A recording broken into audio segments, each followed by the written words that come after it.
Welcome back into the Sports Source. This segment brought to you by the law offices of Ogle, Elrod, and Burrill. Criminal defense, bankruptcy cases, workers' comp cases, family law, personal injury law. Whatever your legal need, you can turn to the team at OEB, Ogle, Elrod, and Burrill. You see their website right there. Get in touch with them if you have legal needs. Today on Overtime will be Bob, Chuck, Jimmy, Mark, and myself answering your Twitter questions. You want to send some in, we'll take those. We'll also chat about some things we might not have had as much time during the show to cover. And then also, holiday plans. Want to remind you of what we've got coming up over the next few weeks. Next week will be our Christmas special. That's our Christmas cheer episode. Always mean, hopefully funny. Outback Bowl preview on the 27th, Outback Bowl recap on the 3rd, and then we get into Vol Hoops and football recruiting on January 10th. Gentlemen, Georgia fired Mark Richt, who averaged 10 wins a year. They replaced him with a first-time head coach, Kirby Smart, the former Alabama defensive coordinator. Last week, none of us were really bowled over by that decision. Now Mark Richt has gone and gotten some guys with some SEC experience. Jim Chaney, former Tennessee offensive coordinator, and Sam Pittman, former Tennessee offensive line coach who was at Arkansas, leaving Arkansas to go to Georgia.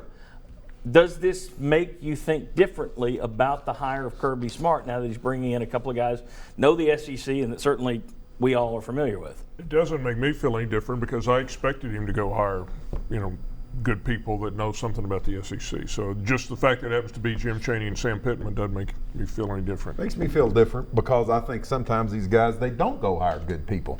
These are good people that are known commodities, and so I think that's what makes them a little bit better hires.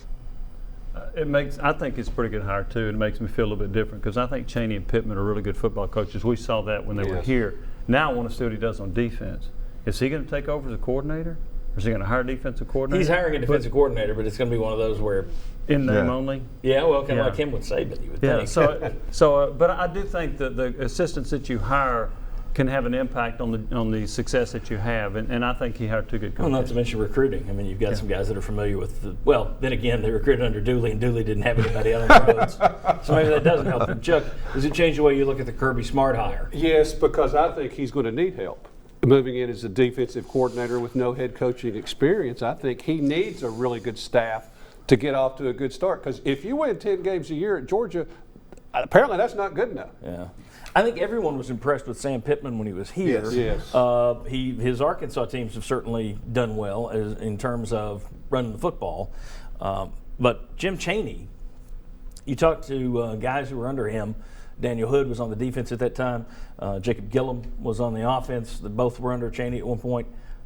They have nothing but great things to say about Jim Chaney. Don't you think he's the closest to David Cutcliffe Tennessee's had at that position in a while? In a long time? Probably. And people forget, Tennessee had a great year this year offensively. They averaged 29 points a game.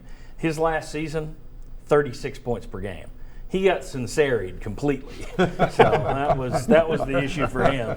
All right, thanks to these guys. We'll see you on Overtime later this afternoon. Follow me on Twitter. I'll tell you when it's posted at sportsource.tv. And we'll see you next week for a Christmas episode. And also, thanks for making us the #1 sports show in East Tennessee week in, week out by a large margin. That's all very kind to us, and we appreciate it. And we appreciate our sponsors, and we appreciate you visiting our sponsors. See you next week.